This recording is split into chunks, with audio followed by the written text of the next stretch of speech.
know that you have been in the business for very few time, or it looks like it, but you were like a speed. And then you are playing with the best, and he wants to know how was it for you? Well, it was really special. In 2014, everything started for me. It was really a new thing. I signed with an agency, with a label, and everything started to grow and grow.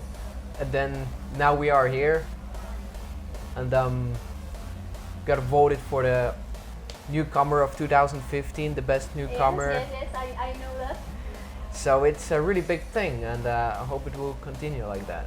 And how do you feel? Do you feel the pressure of the best newcomer? It brings some pressure, but it also brings a lot of inspiration as well. Mm-hmm.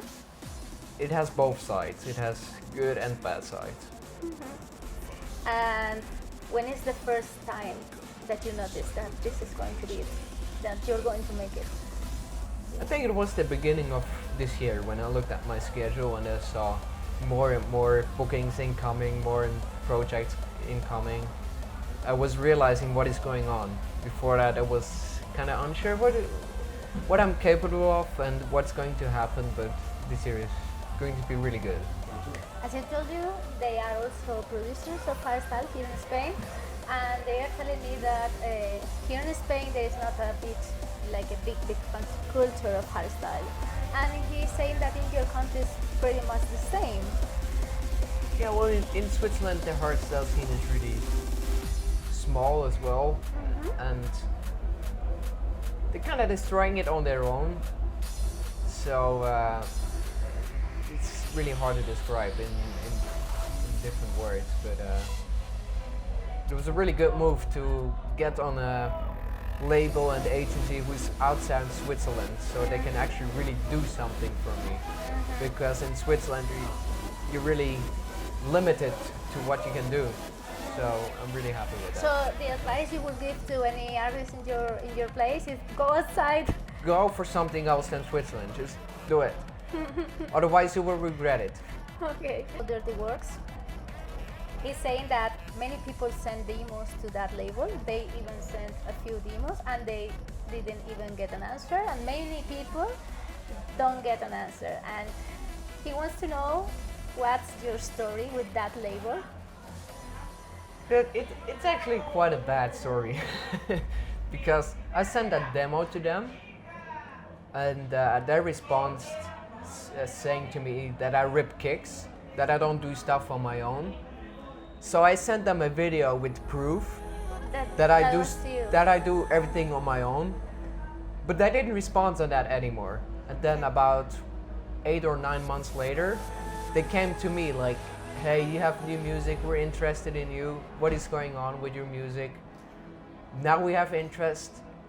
And how did you feel at that moment? Like, now you want me now?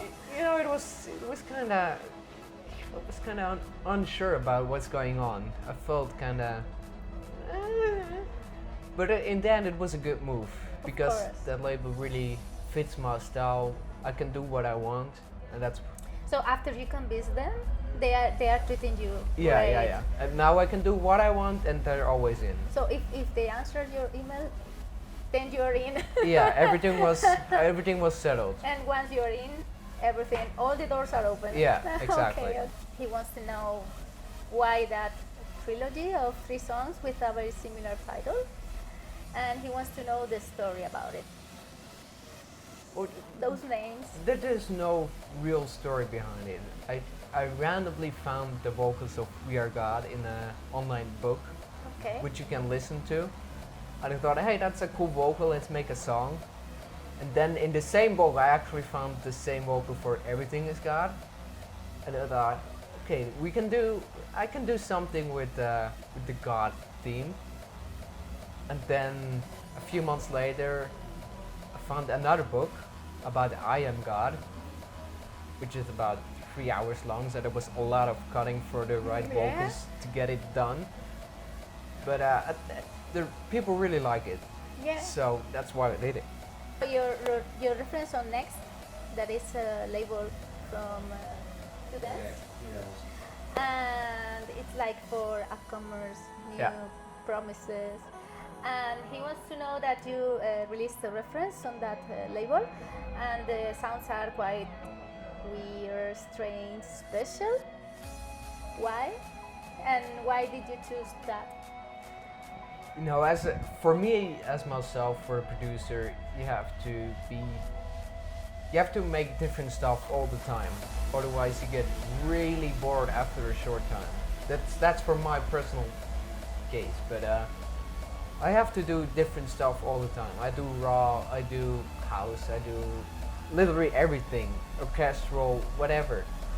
It's just for my own taste that I can do, refresh my mind, get on new stuff, and try out new things, approach new things. Otherwise, I get really bored and get stuck on my own. An artist is an artist after all. Yeah, true. He told me that you play today a lot of Headhunter songs. Yeah.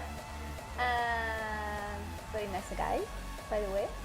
And he wants to know that some people say that you might be the next Headhunters.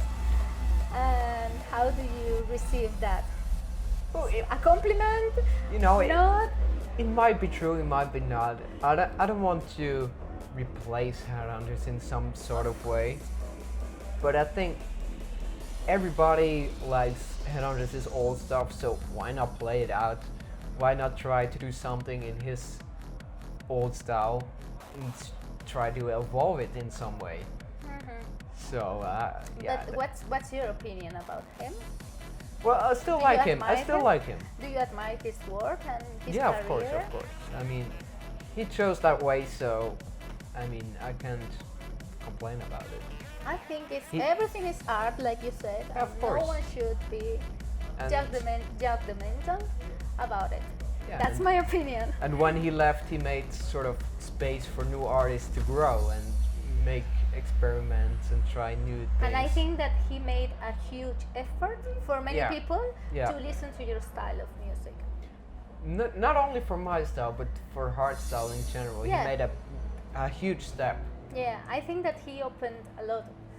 A lot of doors. For the big audience, you know, and I think that many people don't recognize that, and they are only focused on the bad side of things.